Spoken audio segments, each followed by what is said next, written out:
Good evening, Shanique. It's great to be here. Good evening to you as well. Great to be in your presence.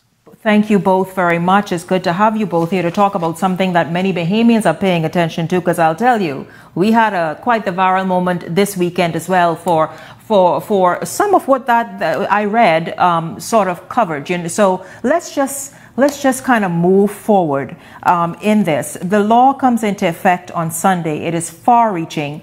But why are fingers pointed at the government of Barbados accusing censorship? You know, Shanique, well, first of all, I mean, we're so grateful for this opportunity that we can speak to you in this forum. And it is for this reason why we are on this show, because we believe in Barbados that our freedom of speech and freedom of expression, that they're under attack. Now, you ask, why are we concerned? Why is there so much, public concern? Protest marches, newspaper articles have been written. We've been able to actually cause the bill to kind of slow down a bit through our marches and so on. And you're asking why, and it's because of the content of the bill. Now, it's the particular sections of the bill. We all know that we need some kind of cybercrime, some kind of legislation to control what happens on social media and what we do with our computer. That's a given. However, there is a particular section of the bill. There's several sections, but one in particular, Section 20 of the Cybercrime Bill here in Barbados, which says that if your posts, Shanique, or your broadcasts cause annoyance, inconvenience, embarrassment, insult, humiliation, anxiety, or emotional distress, you could be fined $70,000 or 7 years in jail, or both. It's a lot. Okay. Yes. So you ask, why is there such an outcry, and why does it feel like an overreach of the government? It's because of this. For example, a section like this of the Cybercrime Bill. This is, Pastor Ferdinand, this is very strict and confining, isn't it? Just to hear those words, because many shows like this, for example, there are topics where we would perhaps examine. You heard, if you listened to the segment before, I had a president of a business association here talk about energy reform that the government rolled out yesterday. Would that be considered going in violation of this new law? Well, fundamentally, Shanique, what we're talking about is any criticism of the government. That's really what we're talking about. The whole aspect of causing discomfort and what one could call a threat to person's emotional well-being. If I intimidate you, or I say something that is contrary to how you feel, and I make you feel a particular way, that is what the extent of this cybercrime bill in Barbados is reaching to. If one looks at the Budapest Convention, we can see it goes way beyond the cybercrime requirements of the Budapest Convention, which there are a number of countries that are signatories to it. And we have already seen this, Shanique, worked out in Guyana, where a talk show host such as yourself was present, and a call-in individual made a call into the show and expressed some rather, derogatory aspects and so on, which the host himself distanced himself from in terms of not agreeing with it. But yet, the police arrested the host. And that's what we're engaging here in Barbados, and we're pushing back very strongly. A talk show host was arrested for in Guyana. Someone else's opinion being expressed on the show, a call-in. That's correct. That's correct. A listener. That's correct.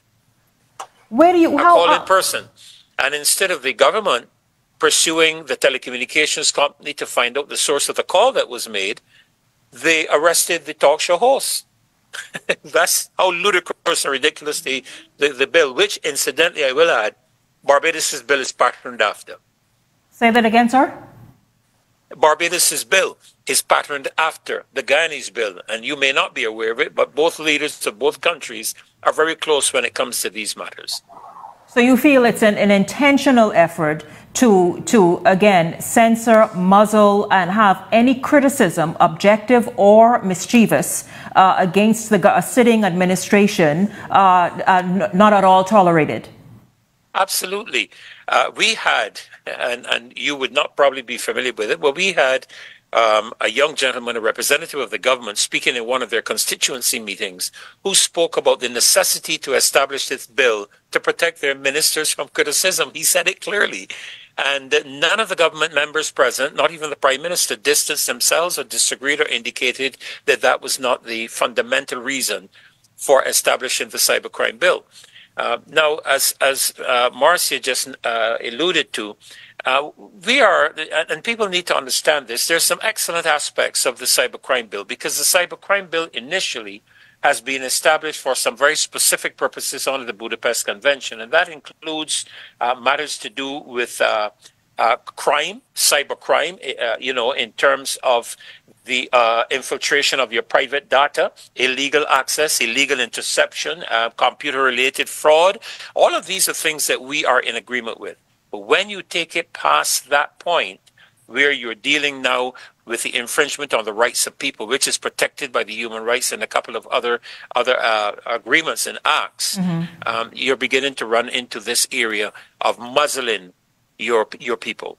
What is the mood in Barbados? Have you all, and I know that you are also the leader of the opposition who is to join, by the way, Beyond the Headlines made several attempts to get a government spokesperson and get them on the show to interview and obviously talk about this bill and its intention. I will read in a moment what Section 20 that you all have highlighted, Clause 20 of the bill says. But have you reached out to the international organizations, human rights organizations that you have quoted? How far has this protest gone as you feel more and more closed in and more and more like you cannot verbalize anything as free citizens and citizens protected by the constitution of your nation, that you cannot express yourself freely? Well, Shanique, I'm so glad that you asked that question.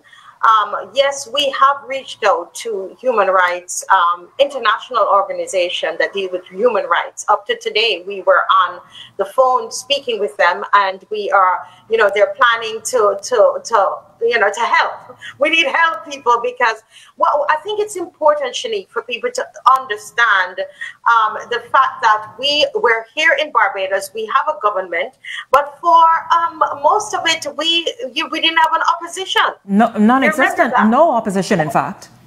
Right, we had no opposition until Mr. Thorne crossed the floor a couple months ago, and in the first the first term of this government, one MP crossed the floor. So I mean, basically, when you think about 29 persons to one, and for a long period, it was, especially the second term, 30 MPs, of one party. They make up the government. We had no opposition, and to think that they would introduce a bill like this at this time, you can imagine the kind of oppression that is in the nation. It's unheard of. It's necessary for a nation, particularly as small as ours, to have guidelines, because we can kind of run away with the freedom that social media affords. But it's unheard of in 2024 to be so restricted, particularly those of us in media, and to feel as though you cannot responsibly speak on an issue as it relates to laws and government policy, and that it is quite restrictive. Well, yes, absolutely. It is. Go ahead, Dr. Nichols. Yeah, absolutely, it is. And what is even more telling, if I can put it that way, Shanique, is that the Barbados Bar Association submitted a documentation to at the time, the Joint Select Committee that was established by the government after, and I must say that the Marcia Week show that I am a part of, and Marcia, of course, is the host of, was fundamentally responsible for them pulling back on this bill, because we raised the alertness in the country. And as a result of that, they put the bill, which had already passed through Parliament, had already passed through Senate. And my understanding of the operations of both Parliament and Senate is that once the bill passed Senate, there really is no recall per se for it. So you should have gone to a joint select committee before it went into Senate or before Senate passed the bill. But the government reversed everything, went back to a joint select committee, although the bill had already been passed in the Senate. And that we believe we were very instrumental in causing that to occur. Well, However, do you think your efforts and your speaking out even beyond the borders of Barbados, reaching out to international human rights agencies, etc., do you think it'll put a halt to Sunday's enforcement? Well, at the end of the day, you know, Shanique, the government has a 29-1 majority in the House. And at the moment, the way the government is functioning, it is very unlikely. Although they are hearing increasing number of voices, it is possible there may be a delay on it or they may go back to the drawing board with it. We don't know. But I do believe that particularly the submission by the Barbados Bar Association, which is a cadre of luminaries, legal minds, have indicated that if this is passed, it is not going to stand up in the courts. People will be able to take it, take persons to court in terms of the government and anything brought against them. And the BBA's position is that it's not going to, you know, these legislations are not going to stand up in court. It's not going to stand up because the Constitution is the ultimate law, which I imagine grants citizens the freedom, particularly in this instance, freedom of speech.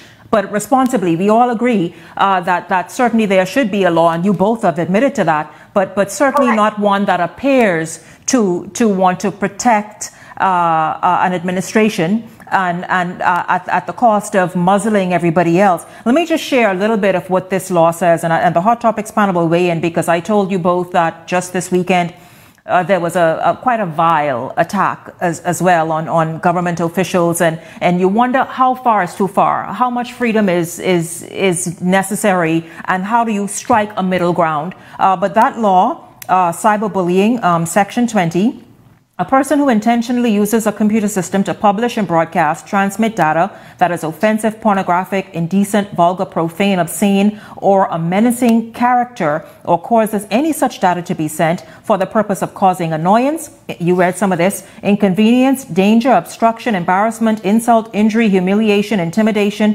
hatred, anxiety, or causes substantial emotional distress to that person, is guilty of an offense and is liable on summary conviction to a fine of $70,000 or imprisonment for a term of 7 years, or both. Are they still there, Justin? Right, and so or both. This is so. Is this to protect members of the public though? Because this gives the impression that this is anybody, Marcia, who speaks vile against you or Pastor Ferdinand. Or is this just strictly, this just appears so, and you all feel it's the intention is very clear? Well, I mean, it's for anybody, really. However, you must understand that in a country where we have one person, it's the leader of the opposition. There are 29, MPs in government, and you have one person in opposition. You must understand that there is going to be that anxiety for us, because the only way that we have to speak out, Shanique, is through social media. That is the way we speak out. Obviously, you're not going to speak out to cause harm. Yeah. There must be some kind of balance. But if you listen, if you just read that section, it talks about embarrassment. What if we criticize a particular policy of government and that minister that brought that policy or spoke about it is embarrassed? We don't know where this is going to go. I mean, they could go ahead and a charge could be brought against anybody, as happened in Guyana. Remember, but you might not know, but the Guyanese host that was arrested was from an opposition party. And we've seen this in places in Africa where the opposition was silenced using the cybercrime bill. Yes. And several instances. So when you look at what has happened in various countries, it's no wonder we've got to be careful. I mean, we've been on this program already with you, Shanique, where from the church we presented something from Genesis and from science, and we were shut down right in Barbados. So obviously there is that fear and there is that concern, especially when we do not have a strong opposition in government. And the one member of the opposition, the entire opposition made up of one person, was to have joined us this evening, but he is just out of Parliament and unfortunately... Yes, he's actually just finished speaking, and I told them that he could try to come in, but he was in Parliament the entire day. Yes, absolutely. and do you all you feel democracy is under attack in Barbados? Well, let me say this, Shanika, and I hope I have the name correct. Is Shanique or Shanika? Let me make sure I have the Shanique. Yes. Let me say this, Shanique. We already have aspects of legislation in Barbados that cover several of these areas. We have what is called the Computer Misuse Act, where a person cannot use the computer to defame, these different kinds of aspects that can be defined by law. The problem we have here is that the language is so broad, it is being left up to interpretation. And that could mean anything for anybody. That's the first thing. That's the Computer Misuse Act that is already in place to prevent the abuse of the use of the computer of a person. Yes. And then the second aspect that we already have in legislation in Barbados is the Defamation Act.